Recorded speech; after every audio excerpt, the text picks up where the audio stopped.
Having a job can be hard work, can't it? I say this, of course, standing in a nice warm studio, while some of you poor sods have to go out and deal with Mrs. Smith down at Tesco refusing to pay 5p for a plastic bag. The law has changed, you old windbag. It's for the fish. But anyway, whether it's a supermarket, a school, working in an office, or having to patrol the corridors of a faceless evil entity without even the decency of proper firearm training, everyone has some kind of experience with a terrible boss. Maybe they aren't pulling their weight around the office and leave you with all the work. Maybe they reprimand you for small mistakes. Or maybe you caught them stealing the Honey Nut cereal from the office kitchen again. Peter, put them back! But no matter who you've worked for in the past or will work for in the future, whatever tyrannical boss you may run into will most likely pale in comparison to some of the people, monsters, and abstract concepts on this list. But if not, then I'd start writing a strongly worded letter to HR. Let's look at some! I'm Ben from TripleJump, and here are 10 video game bosses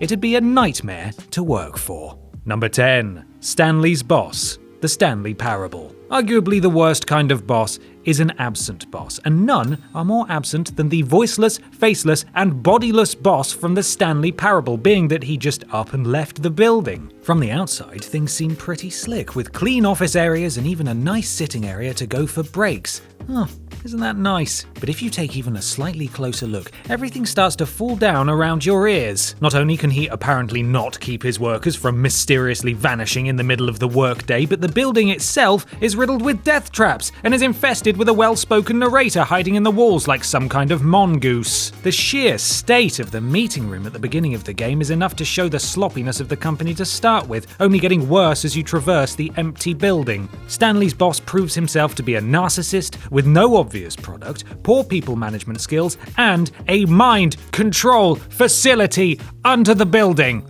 Depending on your ending to the game, Stanley may be able to escape this labyrinth, but even after all of that, we have no idea what actually happened to Stanley's co-workers, so let's hear some Fs in the comments for them. Come on, guys. Number 9. Gehrman. Bloodborne. Some bosses aren't just poor team players, they are downright creepy. And none are creepier than our favourite benefits cheat, Gehrman, aka the wheelchair guy. Okay, so he isn't necessarily your boss and not exactly the guy you would see at the top of any corporate ladder, especially if the ladder is the one that takes you from Forbidden Woods to Central Yarnum. Christ, there's so many rungs! But considering he gives you the initial welcome and instruction of just go out and kill a few beasts, then I'm going to say that he is your boss, and I am writing a letter to HR because that is a misleading job description. Have you even been outside, Gehrman? It's a madhouse! This creepy creeper man also has a skin-crawling relationship with the doll that I try not to think too much about, and he definitely has a book of how to pick up fair maidens lying around his workshop. There are certainly a few decent lawsuits pending there. God, he's so gross. Number 8. ARTIC. Club Penguin. Yeah, Club Penguin! Club Penguin's island is a happy, bustling little town covered in snow with an award-winning pizzeria, exclusive ski resort, and tropical beach. Or it was, until the great iceberg tip of 2017 lay waste to the region. However, it also has a secret undercover spy agency, the Elite Penguin Force, formerly known as the Penguin Secret Agency, dealing with threats to the island mainly from known domestic terrorist Herbert P. Bear. After years of hiding in the darkness, the mysterious director of the EPF turned out to be none other than Aunt ARTIC. Now granted, dangerous missions are part and parcel of being a secret agent, but considering Club Penguin Island is a mile across at most, there really shouldn't be any square inch that the EPF doesn't have its eye on already. And if Miss ARTIC, if indeed that is your real name, was really as good as she claimed, she wouldn't allow new recruits to test a ramshackle death trap of a sled. Yet, on your very second mission, you end up stranded in the snowy wasteland, forced to survive for days before help comes for you. Sort yourself out, ARTIC! They also haven't done a very good job of reining in the illegal puffle trade. Number 7. Andrew Ryan. BioShock. Rapture would hardly be one of the highest rated trip advisors on the planet, probably having to be listed on its sister site, Trip Unadvisor, alongside Pontins, the Fire Festival, and those dodgy half-melted Santa grottos that always seem to materialise every Christmas time. So you wouldn't really expect working there to be a dream job either. Now granted, Rapture isn't exactly a business, but considering that all the maintenance men or women, cleaners and lower ranked workers obviously were employed by Ryan in one sense or another, I'm going to say it counts because it's my list and I make the rules. While purporting to run a paradise-like city, Andrew Ryan's precious rapture is overrun by murderous drug addicts, power-crazed plastic surgeons, and just a mess of debris and terrifying clown vending machines. So we're going to go ahead and say it. From ideology to execution, Ryan is a terrible team leader. 2 out of 10 stars. Number 6. The Devil, Cuphead.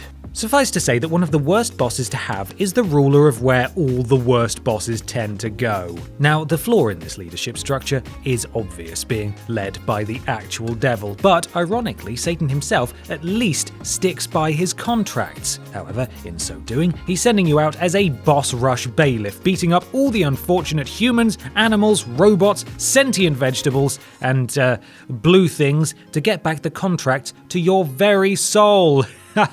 Oh, evil laugh. But still, as an employee of the devil, you have to face insurmountable danger, dying hundreds, if not thousands of times in an afterlife or death battle under threat of eternal damnation. So, I believe that this is coercion, which is illegal under the Serious Crime Act 2015. So, take him away, please. Number 5. GIOVANNI, Pokemon. One of the more infamous criminal teams in video gaming, although not for the reason they would like, Team Rocket have been trying to capture our precious Poke friends since they first blasted onto and off of our tiny screens in 1998. Selfish, dictator-like, and with a panther-sized Persian always following him around, GIOVANNI ruled Team Rocket with an iron fist until he dropped them like a hot potato at the end of the first game after being pantsed by an 11-year-old. Instead, choosing to reclaim his title of ground-type gym leader in Viridian City. Despite being defeated again and again by literal children, GIOVANNI keeps on reappearing throughout the Pokemon games, trying to revive and rebrand his team over and over again, but maybe he should have thought of that before abandoning them like he did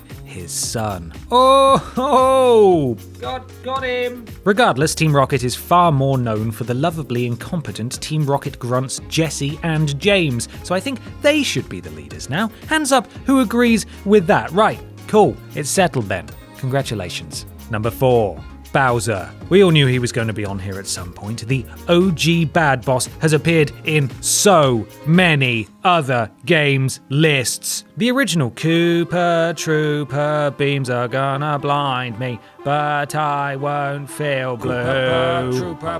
Bowser's name in Japanese translates to Great Demon King Koopa, which is perhaps a very accurate description. A serial kidnapper, this monarch was first introduced through the violent act of crushing Kamek, the irritating magician Koopa, because he was making too much noise. Yeah, take that, you little! And has been continuing that theme for over 40 games. His crimes range from the continual kidnapping of Princess Peach, turning the Toads into bricks, and punching Luigi, willingly using his underlings as cannon fodder to slow down the relentless pursuit of known psychopath Mario, who he himself cannot defeat.